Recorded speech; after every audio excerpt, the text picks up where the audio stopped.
Bayani natin silang kung ituring dahil sa mga dolyar na pinapasok sa ating bansa at sa kanilang mga sakripisyo. Pero sigaw ng iba nating mga kababayang overseas Filipino workers or OFW, bakit hinahayaan natin silang tratuhin sa ibang bansa na parang basura?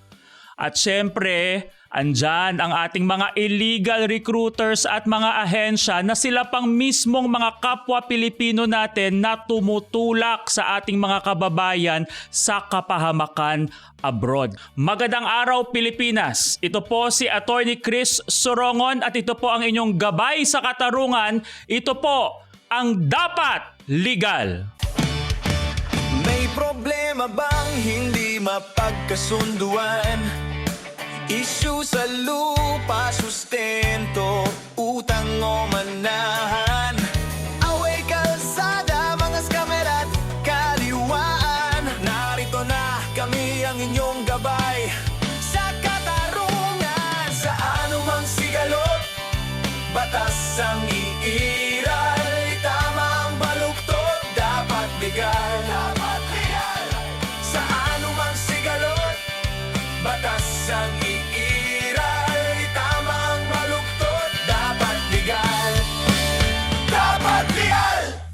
Welcome po sa ating programang Dapat Legal po ulit. So ang ating programa po ngayon ay napapanood na sa ABS-CBN sa All TV2 tuwing Sabado 9:30 ng umaga. At syempre po tayo ay napapanood din sa All Radio 103.5 at syempre sa ating mga social media pages. So tutok lang po kayo para malaman po at magabayan sa katarungan at sa ating mga karapatan sa pang-araw-araw. At syempre na-mention din po natin na ang ating topic ngayon ay OFWs na mga mahal natin na mga kababayan. Pero bago po yan ay ating pag-uusapan ng isang mainit at napapanahong issue ngayon ay patungkol sa juvenile justice law.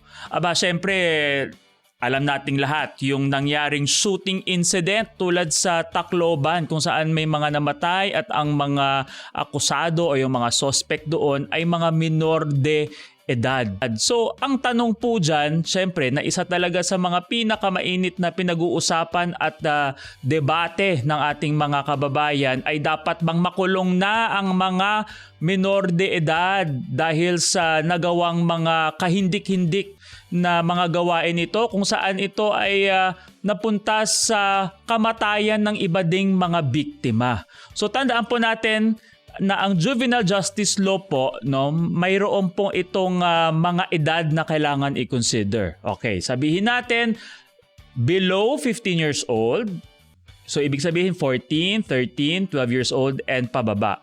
Ay meron din tayong 15 years old to 18 years old. So may pagkakaiba po 'yon. So generally, basta ikaw ay minor de edad or less than 18 years old, you are exempt from criminal liability. So bakit po exempt or ibig sabihin wala pong pananagutan sa batas dahil nga po sila ay kino-consider na medyo inosente pa, no, ang pag-iisip, hindi pa marunong, gumawa ng pagkakamali, kulang lang sa paggabay. Sabihin natin ng mga magulang o ng mga tao sa paligid at syempre kulang pa sa tamang edukasyon sa ganyang pag-iedad, no? Or moral education, ika nga.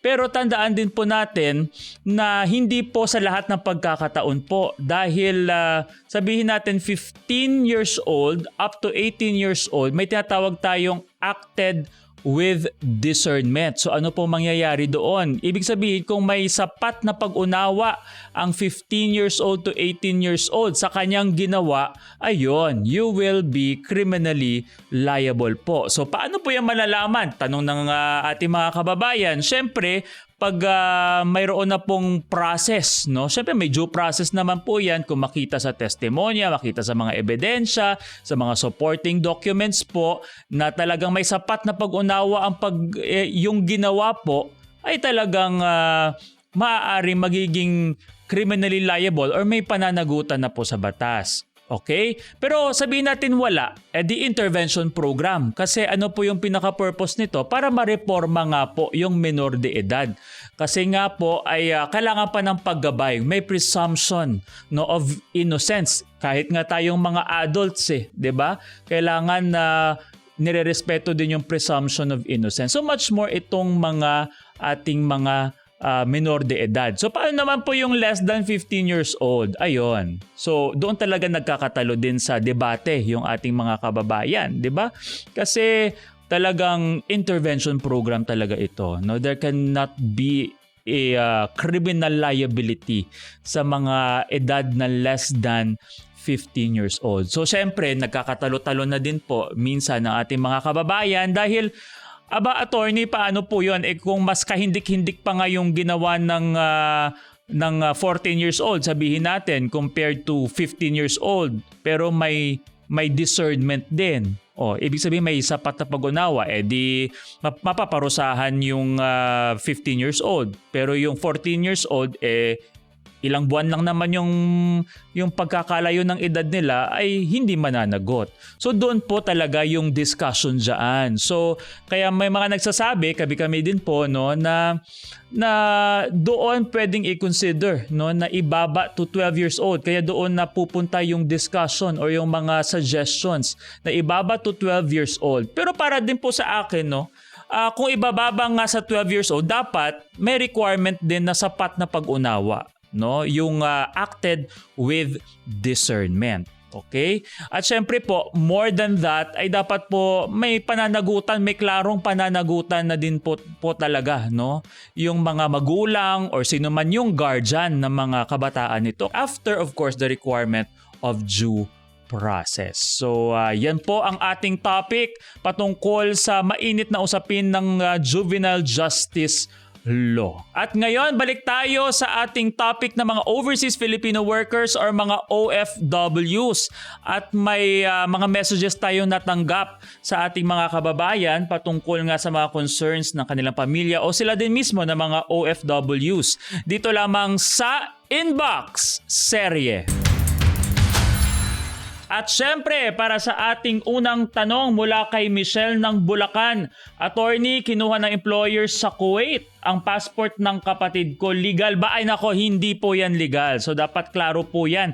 It is one of the common practices talaga ng ating mga employers abroad or kahit na mga recruitment agencies dito sa Pilipinas na kinukuha yung passport ay bawal po yan. Ha? Of course, syempre, except for some legal situations or processing. But generally, hindi po pwede kunin yan. Illegal po yan dahil may batas po tayo na ang passport ay pagmamay-ari ng gobyerno po yan, ha? And tayong mga passport holders ay only hold privilege or pribilehiyo lang po iyan. So maaaring kunin nga po yan ng gobyerno anytime kung lalo na po kung may mga pagkakamali or may mga violations tayo na nagagawa. Okay? At pangalawang tanong mula kay Juan Santa Cruz. Attorney, pinalitan ng kontrata ko bago ako lumipad kaya nag-resign ako. Pinagbabayad ako ng agency ng breach of contract. Nako, bakit ikaw po yung magbabayad pa ng breach of contract? Dahil sila mismo nagpalit ng kontrata mo na bawal po yan. May tinatawag tayong contract substitution. Ibig sabihin, yung kontrata mo dito habang andito ka sa Pilipinas ay naging iba po or pinalitan nung nasa abroad ka na. Isa nga po yan sa mga red flags ng illegal recruitment. O sige, ngayon, kung sila po yung magpa-file sa iyo ng breach of contract, eto, criminal case po yan, illegal recruitment dahil binabago-bago nila yung kontrata mo. 'Di ba? So bawal po yan. I-report na po yan sa DMW at sa embahada. Kung talagang malaki yung pagkakaiba. Bawal po yan, yung contract substitution na tinatawag natin. Next na tanong mula kay Donalyn, may placement fee ba talaga para sa domestic helpers sa Hong Kong? Wala po. Zero placement fee po iyan. Basta yung pinagtatrabahuhan mo po, ang iyong posisyon ay domestic helper. May batas po patungkol dyan. Zero placement fee po iyan. Ngayon, kung ang iyong agency ay sumisingil sa iyo ng placement fee, di red flag yan, no? At maaring wag mo na talagang ituloy yan. Kasi ibig sabihin, baka mapapahama ka pa pag nasa abroad ka na. So, zero placement fee po according sa ating batas po dyan sa mga domestic helpers. At syempre doon po nagtatapos ang ating inbox sa serye at sa ating pagbabalik atin naman pong papakinggan ang ating mga callers para sa kanilang mga concerns patungkol sa kanilang miyembro ng pamilya na nasa abroad na isang OFW na may mga problema. Dito lamang sa pagbabalik ng ating programa, Gabay para sa Katarungan, ang Dapat Legal. Dapat legal. Dapat legal. May tanong ka ba sa inyong kalusugan? Nag-aalala dahil sa inyong karamdaman? Ito na ang programang sasagot sa inyong katanungan tungkol sa kalusugan. Dito, libre ang konsulta dahil Lunas, sagot ni Doc. Sabado sa All Radio TV sa Planet Cable Channel 3. Sagot nito.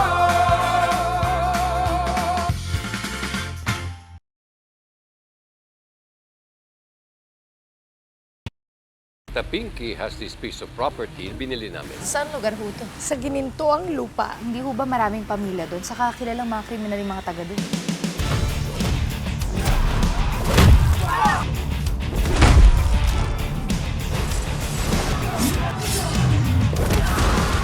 Maglalabayan ka na! Sina Gabo at Django muling magtutuos. Ang tunay na siga sa ginintuang lupa, makikilala na. Ikaw ang dahilan kung bakit ako nakulong na 8 taon. Babayaran mo lahat yun. Coco Martin, si Gabo, 8 p.m.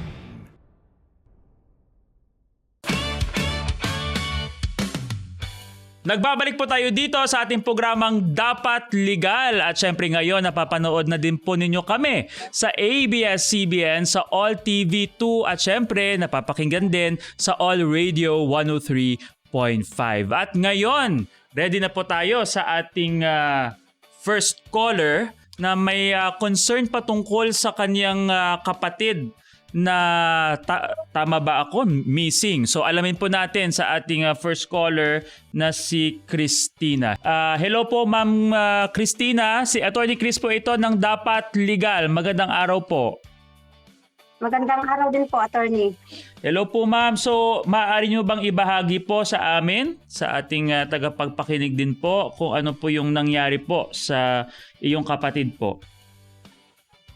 Ang nangyari po sa kapatid ko noong November, bago po mag-November 14, bago po siya nawala, dati po nagme-message na yung kapatid ko sa akin na gusto na daw po siya ibalik ng amo niya sa agency o kaya pauwiin po ng Pilipinas kasi hindi po siya gusto ng amo niya.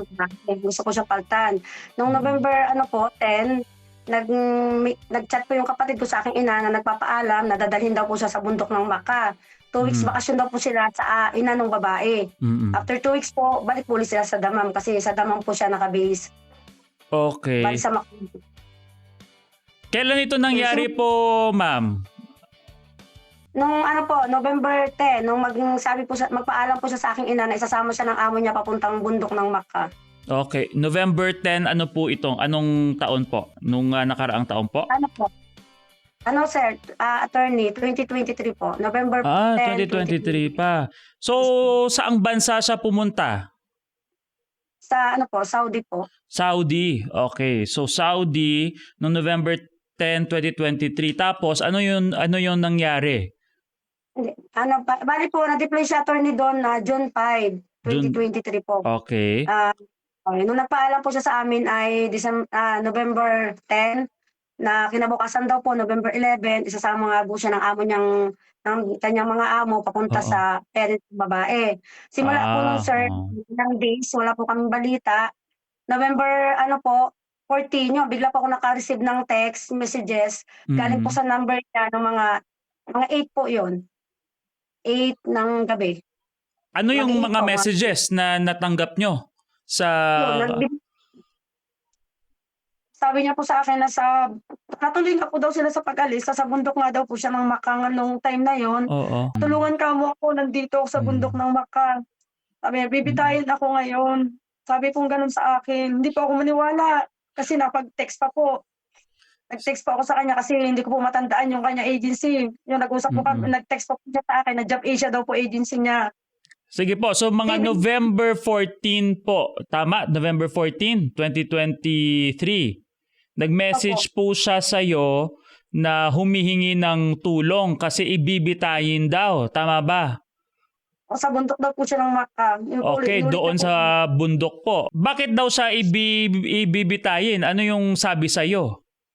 Hindi, ang sagot niya po sa akin, hindi niya daw po alam ang dahilan. Hindi Yun lang alam. po ang sagot niya.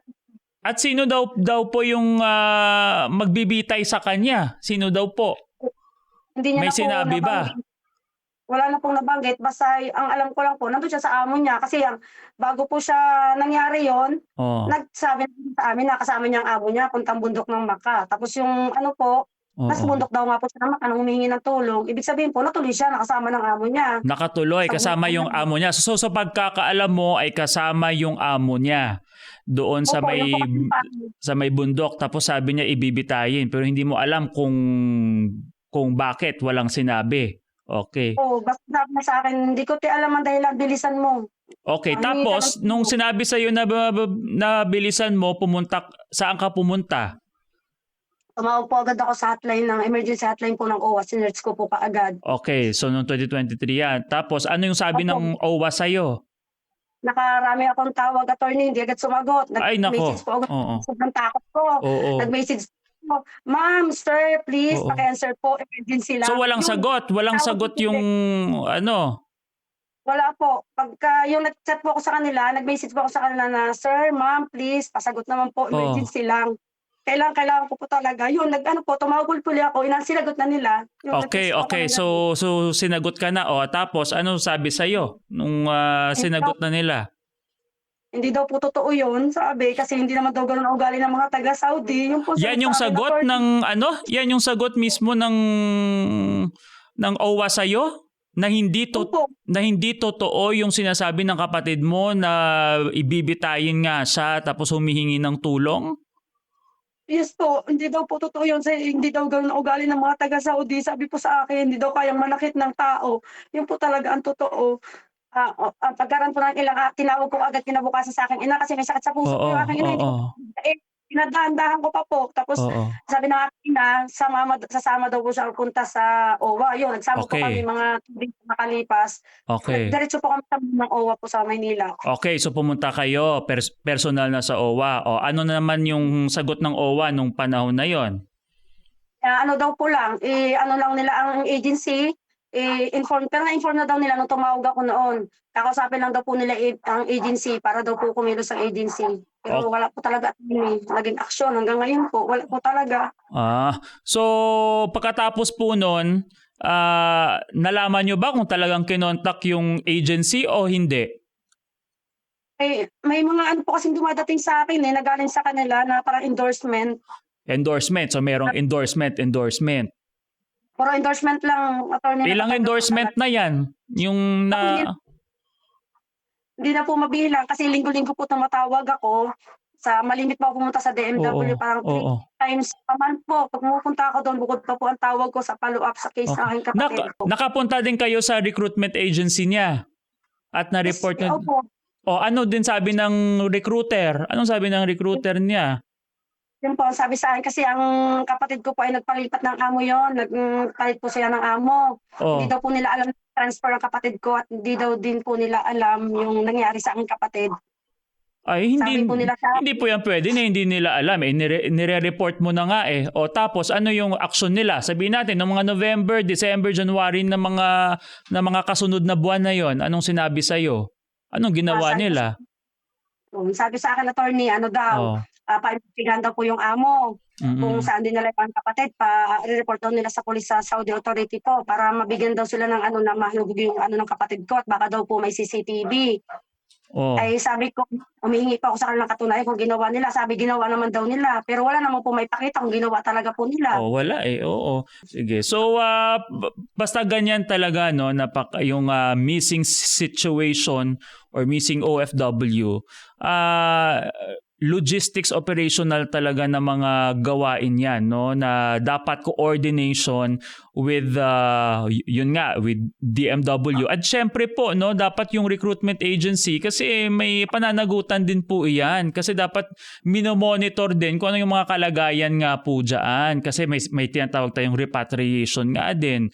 Tapos syempre kailangan i-coordinate agad sa mga Philippine authorities and sa embahada din doon abroad, no? So dapat ganun po. So kami po, sige po, kami sa Dapat Legal po ay i-contact po namin kayo pagkatapos po nito para itinan natin, hingi tayo ng kung anong legal reporting po nila para malaman natin. Dahil kung napakatagal na po, ano po ba sa'yo? May mga legal na hakbang ka ba na naiisip dahil sa pangyayari na ito? Dahil nagtagal na po talaga ito. Ang bala ko na po talagang kung pwede ka ako hotel kasi sa government po talaga yung parang magiging namin sa ipapasok sa complaint. Gusto ko po talaga kumuha sana ng attorney na matagal na po talaga kasi walang talaga ako attorney ng Pag-asa sa Siyempre kung sa katagal-tagal naman talaga, dapat baka mabuhay sila sa legal na aksyon na. 'Di ba? Kasi napakatagal na, puro na lang referral, puro na lang ganyan. We will look into it. Missing na nga ng ilang taon. Sige po, yung Dapat Legal po, i-contact po kayo namin at ng ating opisina para po makatulong po sa kung ano para mapabilis po iyan, no? At para matapos na din po. 'Di ba? Yung katotohanan sa kung ano ang nangyari. Naririnig ko ate na umiiyak ka. Siguro mahal na mahal mo talaga yung kapatid mo. Mayroon ka bang mensahe sa kanya pagkakataon mo po ito? Yun, sa kapatid ko, huwag ka mag-alala, hindi kami nakakalimot kahit gaano kahaba kang nawala. Lakas ang mulong mo para kay nanay, si nanay matanda na. Mga anak mo maliliit pa, kailangan kanila, kaya kung buhay ka pa, sana buhay ka pa, kung nilirinig mo, makikita mo itong aking mensahe sa'yo, huwag kang walang pag-asa. Mahal ka namin, lalo ng mga anak mo, lalo si nanay, ha? Wala ka sa mulay loob mo, manalig ka sa Diyos na lalabas din ang katotohanan. Maraming salamat po sa panahon po ninyo at ang Dapat Legal po ay hindi po tayo nagtatapos dito. Magko-contact po kami sa inyo at syempre sa tulong din po ng ating opisina kung ano yung mga legal na hakbang na ating pwedeng gawin dyan para mapabilis din po na maresolba ito. Kasi ilang taon na nga din po talaga and dapat ma-aksyonan na po talaga ito.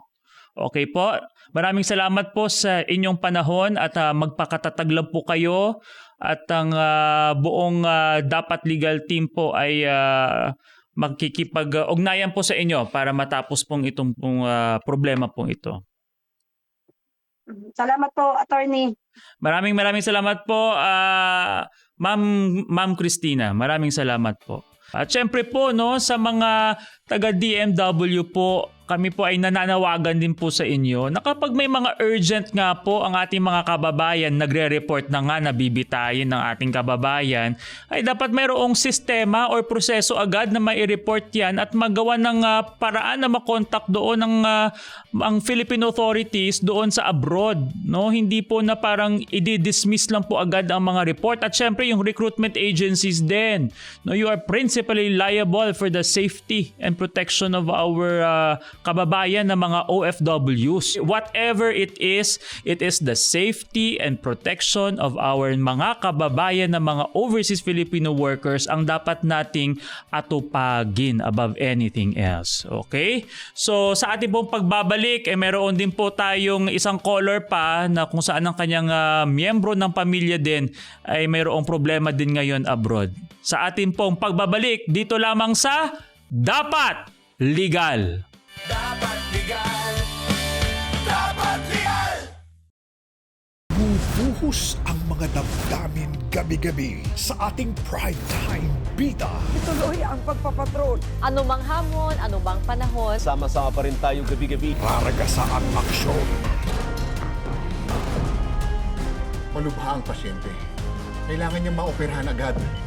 Malaki matutulong ng trabaho ito. Hindi lang sa iyo, pero magbabago rin ang buhay ng pamilya mo. Nag-aagaw buhay ang asawa mo. Bigay mo na lahat. 3, 2, 1, action! Kailangan po namin ang tulong ninyo. Wala kami pera. escort siya na magdadala sa atin kay Tigre. Kailangan lang natin siya masundan, tapos doon natin sila i-trap. Kinakailangan mahuli natin si Tigre. Sigurado ka ba dito sa trabaho pinasok natin? Sana lang sulit ang babayad sa atin. Mukhang buhay natin nakataya dito, Gabo. Excuse me! Aray! Aray! Aray! Ikaw na naman! Ano, ikaw na naman? Bastos ka talaga! Ano? Gusto mo ulikan kita? Ano? Alam mo ba kaya CIA ako?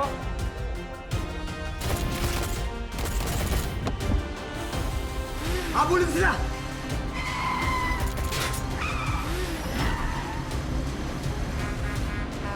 Ang hari ng Tondo. Ito todo ang sagpaan.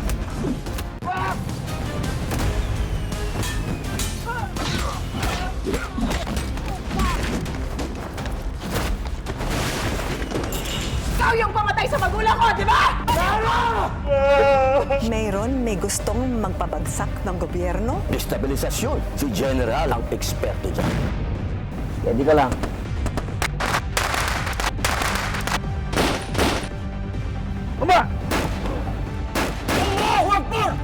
Kailangan na natin wakasan ang kasamaan ni Carillo.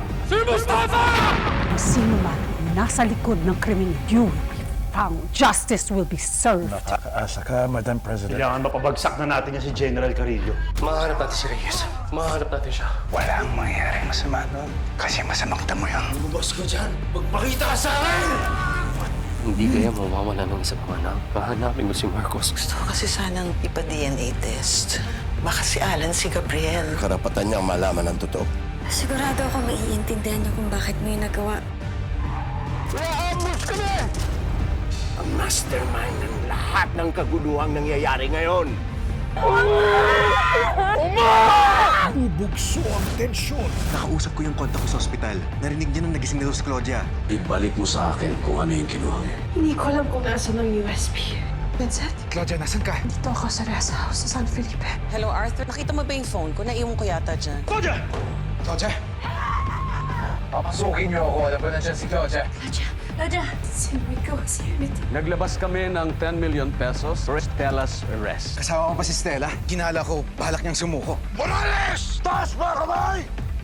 Araw-araw kitang susurpresahin. Mula ngayon ang safe zone mo. Ako na. Hindi kayo pwedeng dalawa hanggat tutol sina mama at papa. Anong kaya mong ibigay sa kanya? Kayo na pamilya niya. Huwag niyo na siyang pahirapan. Mahal na mahal ko po talaga si Song Yan. Kahit mawala kami ng papa mo, pipiliin mo pa rin si Song Yan? Malupit ang hagupit ng ating primetime bida.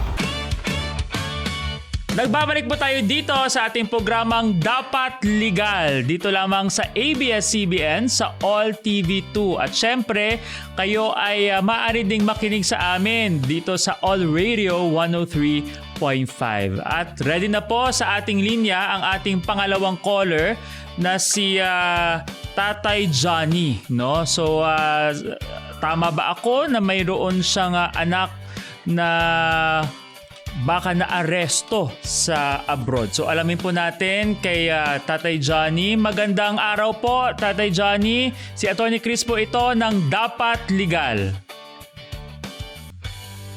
Magandang araw po, Tony. Magandang araw po, Sir Johnny. So maaari mo bang ibahagi sa amin kung ano po yung naging problema sa iyong anak ba ito? Tama? Na saan po siya pumunta at ano po yung nangyari po sa kanya? Sige po. Bali, yung anak ko po na si Michelle Asusana po, nagpaalam sa akin yan noong December 2025. Okay. Ang sabi po niya sa akin, mag-abroad siya, papuntang Cambodia. Cambodia po ito. Pinatapos niya lang po yung birthday ng anak niya, Cambodia po. Pinatapos niya lang po yung birthday ng anak niya nung January 14. Umalis na siya rito sa bahay namin sa Quezon City. Okay. Tapos po, parang nag-ano sila sa hotel parang nag-ano muna sila sa hotel sa Pasay. Ano daw yung trabaho niya, Tatay Johnny? Ano daw yung itatrabaho niya sa Cambodia, sabi? Ano daw po yung itatrabaho niya sa Cambodia? Ang sabi niya po sa akin sa attorney is mag-call center daw. Call center daw po, okay. Call center. Opo. Tapos, nung January 18, in-house sila sa Pasay, sa hotel daw. Kasi ang flight nila parang 21 ng January. Okay. Tapos nung attorney, nung nasa airport na siya, sabi niya sa akin, canceled flight kami kasi yung immigration officer na nakatuka sa amin is wala. Okay, at Parang naginalad na ako doon. Sabi ko, bakit bakit kailangan may nakatukang immigration officer kung legal yung kung legal. pupuntahan? Tama. Ganun ba talaga, sabi ko, ang proseso sa immigration? Kailangan may nakatukang immigration officer sa mga OFW na lalabas? Sige po. O tapos, ano daw yung sabi niya? Anong sabi niya daw na bakit kailangan may immigration officer? Tapos bumalik sila. Hindi sila po natuloy nung araw na yon. Bumalik sila. Parang January 23 sila natuloy. Tapos, ang sabi niya sa akin pa, ang flight namin from Manila to Malaysia. Manila to Malaysia. So natuloy sila nito nung 23. Oo, pagdating po din nila sa Malaysia, pinick up daw sila nung poster band. So, Cambodia na. Tatay, pwede pa kiayos ng camera mo lang po kasi hindi po kita makita ng maayos. Opo, kasi medyo makulan dito sa amin. Natatakpan po kayo ng mani. Okay. Diba sabi niya call center daw yung trabaho. So ngayon nung pumunta sila, may nakwento ba siya kung ano yung trabaho niya na doon na nadatnan? Ang kwento niya, kasi pagdating nila doon, attorney, nagulat kami na halos lahat kami naka-block agad sa messenger niya, sa Facebook niya. Kasi parang na-down yung ano niya, yung account. So na-block agad. So January pa lang. January na nag-down na yung communications nyo. June 1 po. Okay. Na-raid na yung tinitirhan nila. Na-raid na po. Na-raid. Na-raid na. Okay. Paano mo nalaman na na-raid na yung tinitirhan nila nung June 1? May ano kasi nakuha nung taga dito sa amin yung ano niya na nakita nila sa TikTok. Okay. Nandun yung anak ko. Okay, so may nakita nila yung mukha ng anak ko, sinend sa akin. Okay, so sige. May nakita ako dito no na parang sinend mo din sa amin. Parang mayroong video, tama no? Tapos may mga tama ba ako? May mga parang kapulisan siguro ito sa Cambodia. Tama ba? Or mga reports. Okay. Opo. Tapos yung anak po mo dito ay tama no? Ito yung anong color ng damit ng anak nyo po? Nakakulay blue siya yung babae. Yung nakakulay blue na ito. So tapos ano yung so far yung nakuha yung impormasyon patukol dyan? Bakit daw po na may raid? May nakuha akong ang information na nakuha ko lang, attorney, as limited lang talaga. Ang sinabi lang sa akin, anong asawa nung kasama niya doon, is illegal daw, parang Pogo style daw. Tapos, parang Pogo, hindi ko alam talaga. Tapos, in-confirm ko talaga doon sa asawa, in-confirm ko na kung nandun si Michelle talaga sa police station, yung Batambang police station, positive daw talaga nandun sila nakatulong. 23 daw sila na Pilipino doon. Okay, mga 23 Filipinos. So hanggang ngayon nakakulong sila ngayon doon. Nakakulong ngayon. May nakalabas ba sa sila, attorney. Yun nga yung may mga nakalabas na ba sa 23? Wala pa. Oo, kasi bago-bago to eh. Okay. Tapos nai-report nyo ba ito sa kung saang mang Philippine agency o ahensya natin sa gobyerno so far? Attorney, nag-email kami kanina sa OWA, nag-response naman, mayroong response na request sila for repatriation, pero hindi ko alam kung ano pa, mayroong email na rito, nag-email na yung OWA sa akin, yung 24/7. Okay. Hotline nila, tapos ano na ako doon, ano na rin ako ng affidavit ko doon. So mayroon na kayong email, affidavit. tapos Okay. Sige, tapos yung recruitment yung agency kanina, po, wala talaga kayong komunikasyon sa recruitment agency, no? Or siguro baka yung anak mo, kung once mag-communicate na kayo, baka magkaroon na kayo ng impormasyon patungkol sa recruitment agency. Oo. Yun siguro ang attorney, kung makausap ko siya, sana kung paano ko siya makuha ang talye niya, kung bakit. Pati nga mga passport niya, attorney, wala akong hawak. Kasi may asawa na may kinakasama na po kasi siya eh. Oo. So pagkatapos nun ay sige po, tatay. Sige po, attorney. Ayan, okay. So 23 Filipino sila ngayon ang nakakulong doon sa Cambodia. And parang case ito ng illegal recruitment dahil sila ay na-recruit lamang sa isang messaging app. So pagkatapos wala siguro. Oo, walang may nakitang mga permit ba to ng recruitment agency. Wala din tayong pagkakaalam pa ngayon, pero siguro makakakuha talaga tayo ng klarong impormasyon patungkol sa agency na yan kung makakausap na po natin. So sa ngayon po, wala pa po kayo talagang komunikasyon sa anak po ninyo na si Michelle sa Cambodia? Sa ngayon, attorney, wala talaga. Kaya nga po ako, na-check namin kanina sa DMW, sa DMPOA o DMW, wala siyang record. Walang record. Na lumabas na ng bansa. So ano talaga to? Illegal recruitment po talaga. Kung wala pong record at hindi po dumaan sa DMW, illegal recruitment po. So ganito po, tatay, no?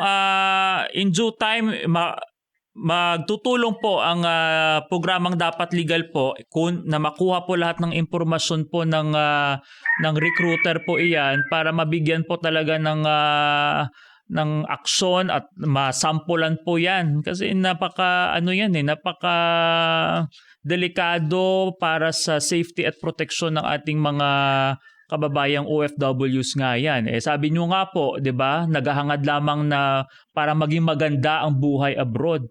Pero nang sasamantala tong mga illegal recruiters na yan, no? So, dahil wala din pong aksyon, no? Or walang record sa DMW, most likely talaga illegal recruitment po yan. And baka human trafficking pa nga, no? Human trafficking. Pag human trafficking po, tatay, ibig sabihin ay mas mabigat pa nga ito kasi forced labor, tapos lahat ng mga illegal ay pinapataw yan sa ating mga kababayan. Sige. So for now po, ano po yung mensahe po ninyo sa inyong anak kung makakaabot po sana yung mensahe po ninyo? Sige po, Michelle, magpakatatag ka lang dyan, nak. At gumagawa rin naman kami ng paraan paano ka makauwi. Kasi siyempre para makita mo rin, para yung mga anak mo nag-aantay sa'yo rito eh. Niloloko-loko na lang sila, kaya magpakatatag ka muna dyan. Gumagawa naman po kami ng paraan na makauwi ka. Sige po. Magpakatatag ka dyan, huwag mong pabayaan sarili mo dyan. Kung ano man, kung may paraan sana na makapag-message ka, in any way naman kung makagawa ka ng paraan, malaman lang namin na safe ka dyan. Sige po. So maraming salamat po, tatay, sa inyong panahon at pagtitiwala sa Dapat Legal. At syempre po ang ating opisina at ang programang Dapat Legal din po ay magko-communicate din po sa inyo para kung ano pong mga legal na hakbang na ang pwede nating gawin para mas mapabilis din po, no, sa ating sa maaabot ng ating makakaya, no, para makatulong po sa inyong anak po. At syempre, Ilonggo din po kayo. Mga kababayan po na mga Ilonggo, syempre magtulungan din po tayo, no. Isa din po akong Ilonggo, tatay, edi magtulungan po tayo. Okay. Ay, salamat po, attorney. Kaya nung nalaman ko Sorongon, sabi ko, taga Santa Barbara, siguro lahi dito. Opo, Ilonggo. Okay. Sige po, so asahan niyo po yung tulong ng programang Dapat Legal at ng ating opisina din po para po sa abot na ating makakaya ay makabalik na po no ang iyong anak po at ang ating kababayan. Maraming salamat po, Tatay. Maraming salamat, attorney. Salamat po. Okay, maraming salamat po. At syempre po sa ating mga tagapagpakinig, no, siguraduhin po na kailangan lisensyado first and foremost ang mga recruitment agencies. Tandaan nga po na kahit legal nga po or may valid permit yung recruitment agencies ay minsan napapahamak pa po ang ating mga kababayan abroad. Kaya tingnan po talaga yung mga red flags ng mga recruitment agencies, no? So dapat tingnan muna first and foremost kung may permit. So marami pa po tayong pag-uusapan sa ating pagbabalik patungkol sa mga problema ng ating mga kababayang OFWs. Dito lamang sa programang Dapat Legal. Dapat legal. Dapat legal. Ang All Radio 103.5 nasa TV na. Mapapanood ang All Radio TV sa Planet Cable Channel 3. All sa balita at napapanahong usapan. Mainit na balitaan sa mabilis lang to. Usapang kalusugan sa sagot ni Doc. Batas ang iiral sa Dapat Legal. Travel and learn sa Living Asia. And late night sports action sa Hoops Mayhem. All sa drama at kwentuhan. Madamdaming radio drama sa dula ng buhay. Misteryo at kababalaghan sa ulirat sa pagkaimbing. Mainit na kwentuhan sa The Pillow Talk. And live music at its best with the Retrospect Show with Jay Martin. With all your favorite All Radio programs now made for TV. All Radio TV sa Planet Cable Channel 3.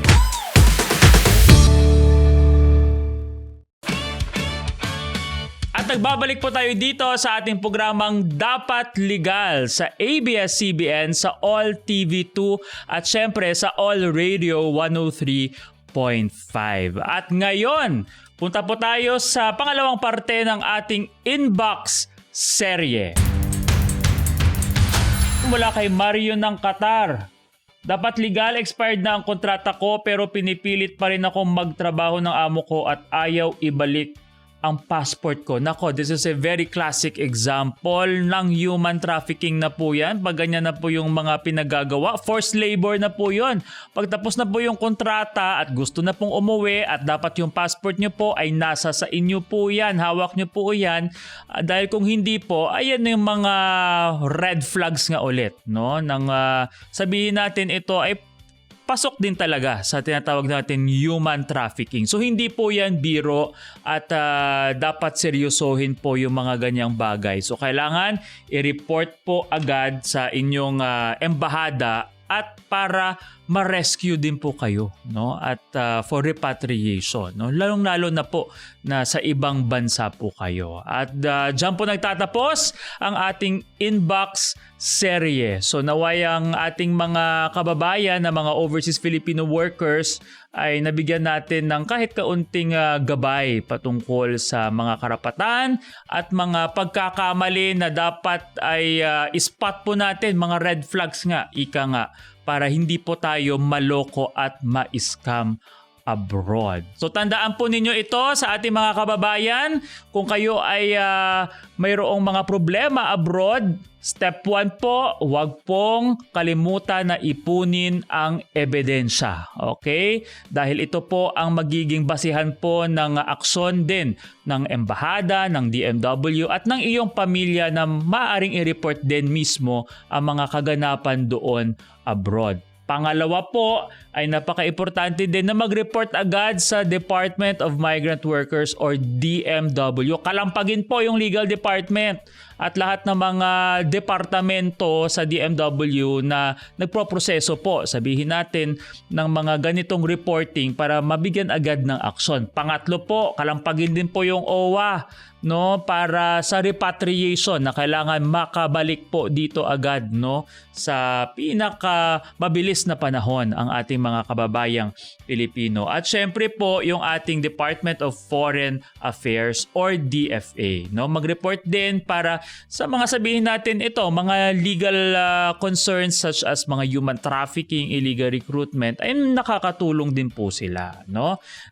Sa kaagad para po maibalik po yung ating mga kamag-anak abroad pabalik dito sa Pilipinas. So yan po ang ating tandaan sa ating mga overseas Filipino workers at mga pamilya ng overseas Filipino workers. Report po, wag po kayong mahiya, wag po kayong matakot dahil ang buhay ng bawat Pilipino ang mas importante po. At yan po, nagtatapos ang ating episode po ngayon, isang napakagandang talakayan. So, tumutok lang po kayo sa susunod na episode dito lamang sa ABS-CBN sa All TV. At syempre, para hindi po maloko, at tuloy-tuloy po ang kaalamang legal, mayroon po tayong librong Legal Kit ni Juan para sa pang-araw-araw na gabay. At syempre may parating po tayong libro na Legal Kit ni Juan OFW Edition para po sa legal na gabay para sa overseas Filipino workers at ng kanilang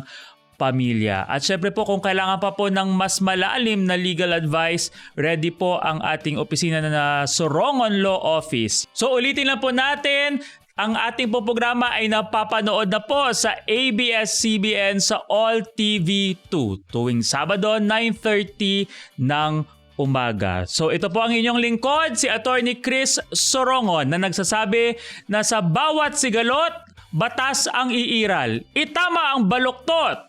Dapat legal.